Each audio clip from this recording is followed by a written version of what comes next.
अगला sentence structure है I can't help but.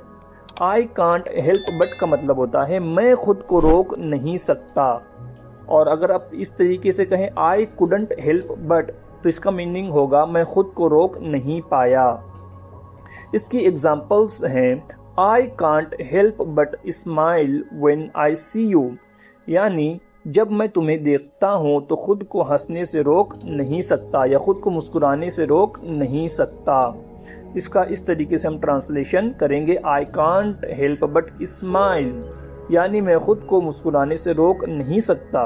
When I C you, जब मैं तुम्हें देखता हूँ। इसकी दूसरी एग्जाम्पल है after listening to his jokes you couldn't help but laugh, यानी उसके जोक्स सुनने के बाद तुम खुद को हंसी से रोक नहीं सके। अगला सेंटेंस स्ट्रक्चर है no matter how. No matter how का मतलब होता है चाहे कितना ही, चाहे कितना ही या कितना भी। इसकी एग्जाम्पल्स हैं no matter how ill I am, यानी चाहे मैं जितना बीमार हूँ या मैं कितना ही बीमार हो जाऊँ। I have to do everything, मुझे सब कुछ करना पड़ता है। अगली एग्जाम्पल है no matter how hard you try, यानी तुम चाहे जितनी कोशिश कर लो। यू कांट प्लीज एवरीवन, तुम हर किसी को खुश नहीं कर सकते। No matter how hard you try का मीनिंग हम इस तरीके से भी कर सकते हैं तुम चाहे जितनी कोशिश कर लो या तुम चाहे कितनी ही कोशिश कर लो। इस तरीके से हम इसका ट्रांसलेशन करेंगे।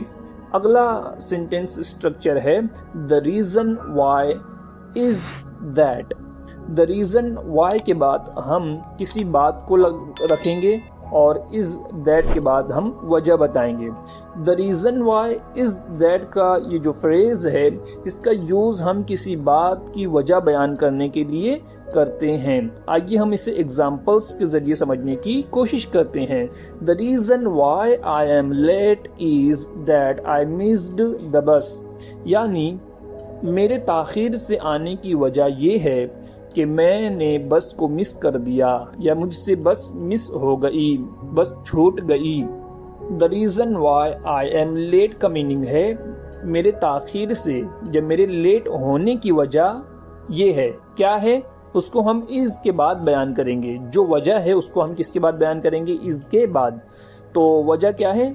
Is that I missed the बस, मुझसे बस छूट गई, इस वजह से मैं लेट हुआ, है ना। अगली एग्जाम्पल है the reason why he wants to speak English is that he wants to go abroad, यानी वो इंग्लिश इसलिए बोलना चाहता है क्योंकि वो बैरून मुल्क जाना चाहता है या बाहर जाना चाहता है। दूसरे मुल्क, अब्रोड कहते हैं दूसरे मुल्कों को, है ना।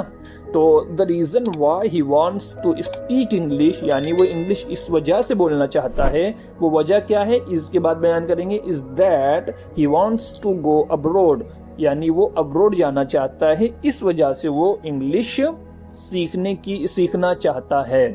तो मुझे उम्मीद है आपको ये सेंटेंस स्ट्रक्चर्स समझ में आए होंगे, उनके मीनिंग को आपने समझा होगा। अगर आपने